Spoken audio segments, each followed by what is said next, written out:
কুবা থেকে মদিনার মূল জায়গাটা, ইয়াসরিবের মূল শহরটা 5 কিলোমিটার। তো সকালবেলা রওনা শুরু করেছেন, কিছু দূর যাওয়ার পরে দুপুর হয়ে গেছে। তখন সাহাবা আজমাইনকে বললেন যে এখানেই আজকে আমরা ইসলামের প্রথম জুমার নামাজ আদায় করব। সুবহানাল্লাহ। সেইখানে রাসূল করিম সাল্লাল্লাহু আলাইহি সাল্লাম সাহাবা আজমাইনকে নিয়ে জুমার নামাজ আদায় করলেন। এই নামাজে ইমাম শাফি রহমতুল্লাহ আলাইহির মতে 40 জন মুসল্লি উপস্থিত ছিল। কতজন? এটি ইমাম শাফির মত। তিনি বলছেন যে রাসূল যে প্রথম জুমার নামাজ আদায় করেন, সেখানে 40 জন সাহাবী রাসূলের সাথে উপস্থিত ছিলেন। রাসূল খুতবা দিয়ে জুমার নামাজ পড়েন। এই কারণে ওনার মতে, ইমাম শাফিঈ রহমাতুল্লাহ আলাইহির মতে, যদি 40 জনের কম কোথাও মুসল্লি হয় তাহলে সেখানে জুমা পড়া যাবে না, পড়তে হবে যোহরের নামাজ। আর ইমামে আজম আবু হানিফা রহমাতুল্লাহ আলাইহির মতে যে না, ইমাম সারা যদি আরো 3 জন মুসল্লি থাকে তাহলে সেখানে জুমার নামাজ পড়া যাবে। ইমাম আর কয়জন মুসল্লি? 3 জন মুসল্লি যদি থাকে তাহলে তাদেরকে নিয়ে নামাজ পড়া যাবে। তো জোহরের নামাজের পরিবর্তে জুমার নামাজ, সেদিন যখন রাসূল প্রথম জুমার নামাজ পড়লেন তখন জুমার নামাজে কেরাতকে পরিষ্কার স্পষ্ট ভাষায় তেলাওয়াত করলেন। অথচ জুমা হলো জোহরের স্থলাভিষিক্ত, তো জোহরের নামাজকে তিনি আস্তে তেলাওয়াত করলেন, কিন্তু জুমার নামাজের তেলাওয়াত আস্তে না জোরে? রাসূল সাল্লাল্লাহু আলাইহি সাল্লাম জোরে জোরে পড়লেন। এর কারণ কি? কারণ হলো মক্কায় যখন রাসূল ছিলেন, দিনের বেলায় প্রকাশ্য নামাজে কোরআন তেলাওয়াত করতে গেলে মুশরিকরা, কাফেররা বাধা দিত। দিনের বেলায় নামাজ হলো 2 ওয়াক্ত, যোহর এবং আসর, আর 3 ওয়াক্ত নামাজ হলো রাতে, মাগরিব, এশা এবং ফজর। তো ওরা মাগরিবের ওয়াক্ত হলে বাড়ির গেট বন্ধ করে দিত মক্কার মুশরিকরা, আর ফজরের সময় ঘুমে থাকতো। ফজরের সময় ঘুমে থাকতো। এই কারণে ওই নামাজগুলি নিয়ে মাগরিব, এশা, ফজরের স্পষ্ট তেলাওয়াতের সময় ওইভাবে বাধা আসতো না। বাধা আসতো জোহর এবং আসরে। কিভাবে তারা বাধা দিত? একটা পদ্ধতি ছিল উলুধ্বনি দিত। মুশরিকদের উলুধ্বনি শুনছেন না আপনারা কখনো? কথা বলেন। পূজার সময় দেয় না? না, পূজায় কখনো যান না, না গেলে ভালো। তো এই পূজার ভিতরে যে উলুধ্বনি দেয় এগুলি তারা দিত। আবার শীষ দিত, শীষ, তাসদিয়া, আবার হাতের ভিতরে তালি দিত। এইরকম মানে রাসূলের তেলাওয়াতে বাধা দিত। আল্লাহ রাসূলের এই কারণে আল্লাহ পাক বিধান দিলেন, নবী হে, আপনার তেলাওয়াতে যেহেতু মুশরিকরা বাধা দেয়, তাই দিনের বেলায় প্রকাশ্য জোরে তেলাওয়াতের জরুর প্রয়োজন নাই। আপনি জোহর এবং আসরের নামাজের কোরআন তেলাওয়াত করবেন আস্তে আস্তে, মাগরিব, এশা, ফজরের নামাজের কোরআন তেলাওয়াত করবেন জোরে জোরে। কিন্তু মদিনায় যাওয়ার পরে এই বাধার পরিস্থিতিটা ছিল না। মদিনায় যাওয়ার পরে এই পরিস্থিতিটা ছিল না এই কারণে যে মদিনার প্রধান যেই গোত্র আউস এবং খাজরাজ, তারা রাসূল মদিনাতে প্রবেশের আগে থেকে মুসলমান হইয়াই রইছে এবং তারা মুসলমান হইয়েই রাসূলকে আমন্ত্রণ জানিয়ে মদিনাতে নিয়েছে। এই জন্য যারা মদিনার হর্তাকর্তা তারাই যখন রাসূলকে আমন্ত্রণ জানিয়েছে, তো ওখানে তো আর তেলাওয়াতে বাধা দেওয়ার প্রশ্ন। এরপরও মদিনাতে আরো 2টা গোত্র ছিল, তারা ইসলামের দুশ্মন ছিল বটে, একটা হলো ইয়াহুদি গোত্র, আর একটা হচ্ছে মোনাফিকদের গোত্র। এরাও মদিনায় থাকতো, তবে তারা মদিনার আনসার এবং খাজরাজদের তুলনায় এতটা প্রবল এবং শক্তিশালী ছিল না যে নবীর তেলাওয়াতে বাধা দিবে। যার ফলে মদিনায় যেহেতু বাধা নাই, রাসূলুল্লাহ জুমার নামাজের তেলাওয়াতটা জোরে জোরে করলেন। সুবহানাল্লাহ, তিনি জাহিরি তেলাওয়াত করলেন। তো আল্লাহ পাক আর জোহরের নামাজের, আসরের নামাজের তেলাওয়াতের বিধানটা পরিবর্তন করলেন না, ওই অবস্থায় রেখে দিলেন। যার কারণে এখন আমরা জোহর এবং আসরের নামাজের তেলাওয়াত আস্তে করি না জোরে করি, এই বিধান আল্লাহ বলবৎ রেখে দিয়েছেন। তো জুমার নামাজে 2টা আজান দেওয়া হয়। কয়টা আজান? 2টা আজান। আজানটা কিভাবে আসলো? মদিনায় আসার পরে রাসূল করিম সাল্লাল্লাহু আলাইহি সাল্লাম সাহাবায়ে কেরামকে বললেন যে আল্লাহ যে নির্দেশ দিয়েছে নামাজ পড়ার জন্য, এখন নামাজের জন্য লোকদেরকে একত্রিত করব কিভাবে, কোন পদ্ধতিতে লোকদেরকে একত্রিত করব, জমা করব। তো সাহাবায়ে কেরাম বিভিন্ন পরামর্শ দিলেন, কিন্তু কোনো পরামর্শটার ব্যাপারেই সিদ্ধান্তে উপনীত হতে পারলেন না। কোন ক্রাইটেরিয়ায়, কোন পদ্ধতিতে মুসল্লিদেরকে আমরা নামাজে একত্রিত করব, এই মর্মে সিদ্ধান্তে পৌঁছতে পারলেন না। সিদ্ধান্ত ছাড়াই সেই দিনের মতো সবার মুলতবি ঘোষণা করা হলো। পরের দিন সকালবেলা ফজরের সময় আব্দুল্লাহ ইবনে জায়েদ নামক একজন সাহাবী দৌড়ে এসে বললেন, ইয়া রাসূলুল্লাহ, গতকাল রাতে আমি স্বপ্ন যোগে আজানের এই বাক্যগুলি প্রাপ্ত হয়েছি। আজানের এখন যে বাক্যগুলি, এগুলি আমি স্বপ্নে দেখেছি। তখন রাসূল নবুয়াতের ভাইস চ্যান্সেলর, আল্লাহ হলেন চ্যান্সেলর, নবীরও তো কিছু পাওয়ার আছে না? আল্লাহ প্রদত্ত ক্ষমতায় তিনি অনুমোদন দিলেন যে ঠিক আছে, তোমার স্বপ্নটা চমৎকার এবং সুন্দর। তা আল্লিমহু বেলালান, বেলালকে আজানের এই শব্দগুলি শিখিয়ে দাও, বাক্যগুলি শিখিয়ে দাও, এবং এখন থেকে মুসল্লিদেরকে মসজিদে ডাকার জন্য এই বাক্যগুলি কিয়ামত পর্যন্ত ব্যবহার হবে। এই হলো আজান শুরু হয়ে গেল। হযরত বেলালকে শিখানো হলো, বেলাল মিনারে উঠে আজানের প্রচলন শুরু হয়ে গেল।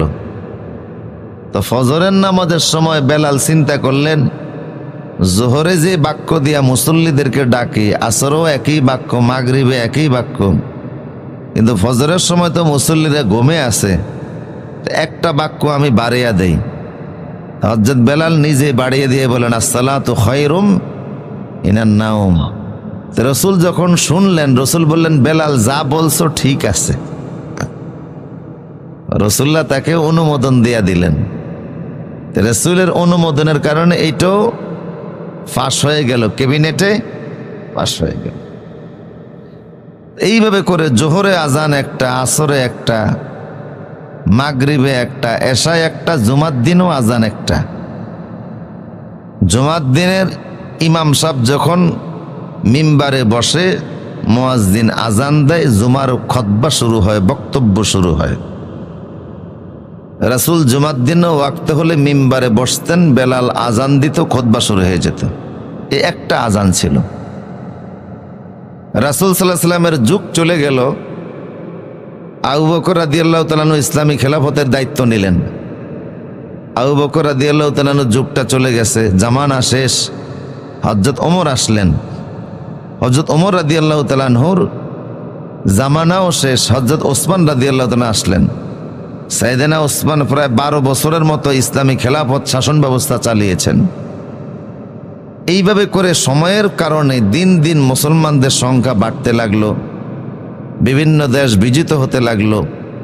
তো মুসলমানদের সংখ্যা বেড়ে যাওয়ার কারণে দেখা গেল অনেক মুসল্লিরা আজান দিয়া যখন খুতবা শুরু হয় তারপরেও আসে।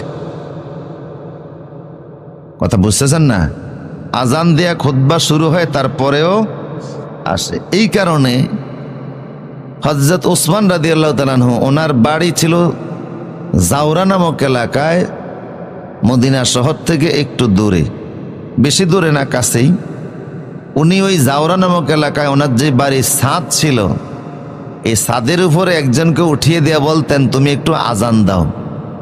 এই আজান খুতবার আজান না, এই আজান তিনি এই কারণে শুরু করলেন যে এই আজান দিলে মুসল্লিরা সতর্ক হবে যে নামাজের সময় হয়েছে, এখন আর বাড়ি ঘরে কাজকর্মে থাকা যাবে না, তারা দ্রুত মসজিদে একত্রিত হবে, আর সবাই একত্রিত হলে খুতবার আজান দিয়া নামাজ শুরু হবে, খুতবা শুরু হবে, নামাজ শুরু হবে।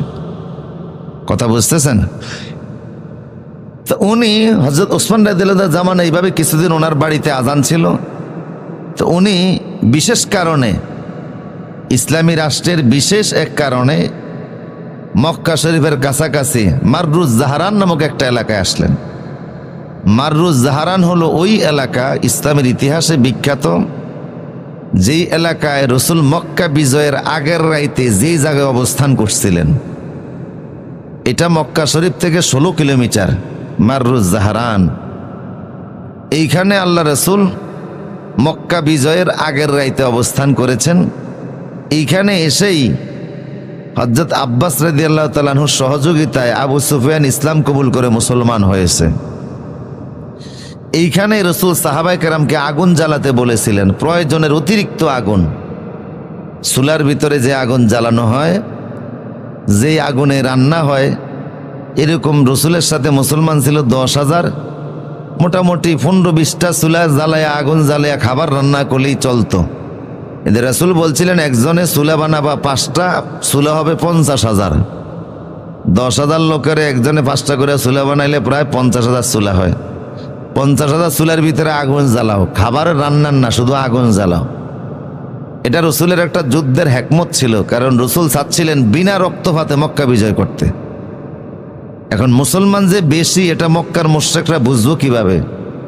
তো তারা যখন আইসা গোয়েন্দাগিরি করতে এসে যখন আগুন দেখছে, দেখে হাজার হাজার চুলার মধ্যে আগুন জ্বলে, তখন তারা ভয়ে পাইছে যে চুলা যদি এত হয়, না জানি সেনাবাহিনী কি পরিমাণ।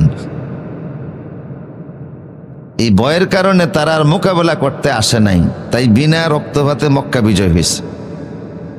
এই মাররুজ জাহারান নামক এলাকায় সাহাবায়ে কেরাম একটা মিটিংয়ে বসলেন। হযরত ওসমান রাদিয়াল্লাহু তাআলা বললেন যে জুমার দিনে খুতবা শোনা ওয়াজিব। এখন আজানের পর পর খুতবা শুরু হয়, অনেক মুসল্লিরা তখনও আসতে পারে না, এরা খুতবা চলাকালীন সময়ে আসে। কাজেই এই মুসল্লিদেরকে খুতবার আগেই কিভাবে একত্রিত করা যায়, এই ব্যাপারে একটা পরামর্শ। তখন সাহাবায়ে কেরাম সর্বসম্মতিক্রমে সিদ্ধান্ত নিলেন, 5 ওয়াক্ত নামাজের আজান হলো একটা, তবে জুমার দিনের আজান আমরা দিব 2টা। প্রথম আজানের মাধ্যমে মুসল্লিদেরকে জানানো হবে যে জুমার সময় হয়েছে, আপনারা আসেন। মসজিদে যখন মুসল্লিরা এসে ভরপুর হয়ে যাবে, তখন দ্বিতীয় আজান দিয়া খুতবা শুরু হবে। তখন সমস্ত মসজিদে আজান শুরু হয়ে গেল। কয়টা? এই সাহাবীদের এজমার কারণে সব মসজিদে 2টি করে আজান। ইসলামী সাম্রাজ্য যতটুকু ফরমান জারি করা হলো, সব মসজিদে 2টো করে আজান। প্রথম আজান যেই পরিমাণ লম্বা, দ্বিতীয় আজানও সেই পরিমাণ লম্বা। প্রথম আজান যেই জায়গায় যেভাবে বড় করে জোরে দেওয়া হয়, দ্বিতীয় আজানটাকেও বড় করে জোরে সেইভাবে দেওয়া হয়। দোনোটা সমান সমান। কথা বুঝতেছেন কিনা? এইভাবে চলতে লাগলো। হযরত ওসমান রাদিয়াল্লাহু তাআলা জামানা এইভাবে করে বড় করে 2 আজান, সাইয়েদনা আলী রাদিয়াল্লাহু তাআলা জামানায় বড় করে 2 আজান। আলী রাদিয়াল্লাহু তাআলা আনহুর ইন্তেকালের পরে, শাহাদাতের পরে হযরত মুয়াবিয়া রাদিয়াল্লাহু তাআলা আনহুর খেলাফতে উনি প্রায় 19 বছর ইসলামী সাম্রাজ্য চালাইছেন। মুয়াবিয়া রাদিয়াল্লাহু তাআলা জামানায়ও আজান কয়টা? 2টা। এরপরে মুয়াবিয়া রাদিয়াল্লাহু তাআলা ইন্তেকাল করলেন। ওনার ছেলে ইয়াজিদ রাষ্ট্র ক্ষমতায় আসলো। সে 3.5 বছর দেশ চালাইছে। ইয়াজিদের পরে তার বড় ছেলে মুয়াবিয়া ইবনে ইয়াজিদ, ইয়াজিদের বড় ছেলে মুয়াবিয়া ইবনে ইয়াজিদ রাষ্ট্র ক্ষমতায় আসলো। সে মাত্র 40 দিন পরে দেশ চালাইছে, মাত্র 40 দিন। এই 40 দিনের মাথায় তার লাশ পাওয়া গেল ঘরের ভিতরে। তারে কে মারছে, কারা মারছে, এর ইতিহাস খুঁজে পাওয়া যায় না।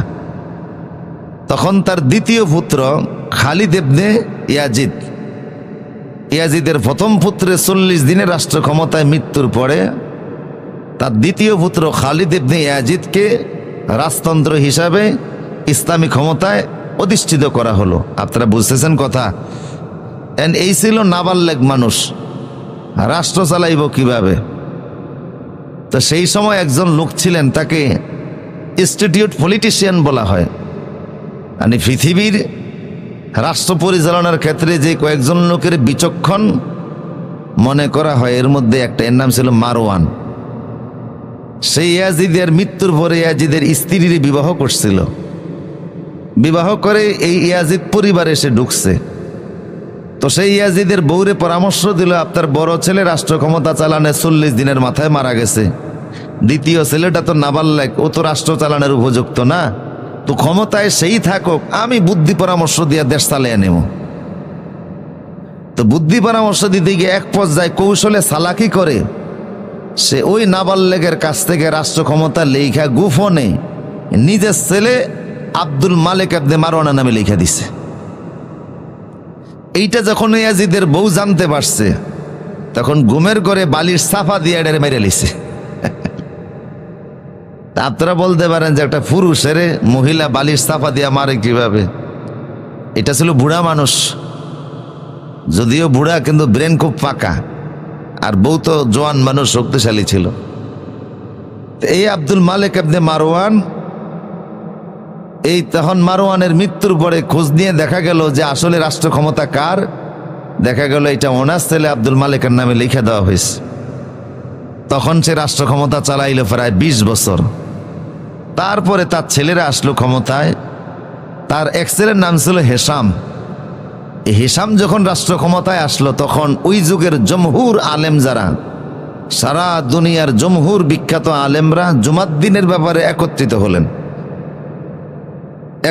হলেন এই ব্যাপারে যে আমরা যেই উদ্দেশ্যে জুমার দিন 2 আজান দেওয়া হয়, সেই উদ্দেশ্য তো সাধিত হয় না।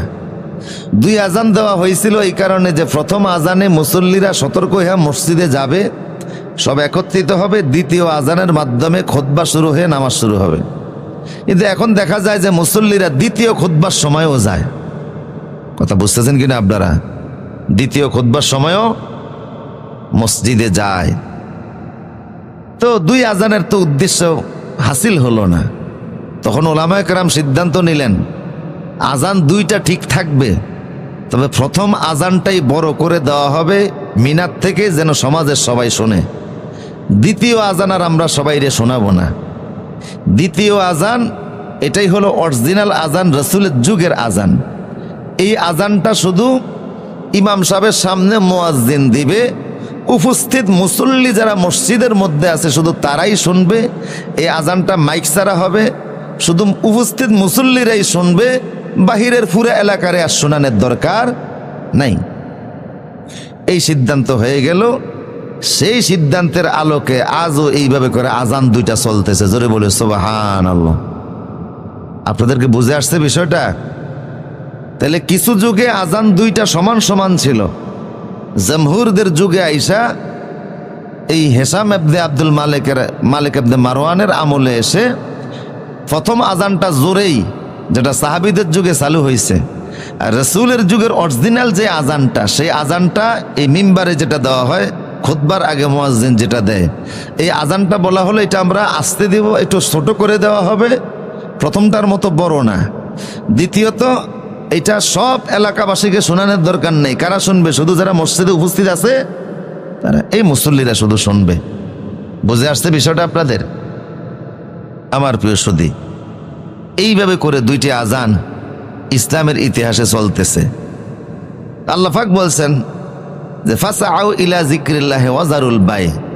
জুমার দিনে যখন আজান দেওয়া হয় তখন তোমরা মসজিদের দিকে দৌড়াও, ইবাদত বন্দেগী করো, আল্লাহকে স্মরণ করো।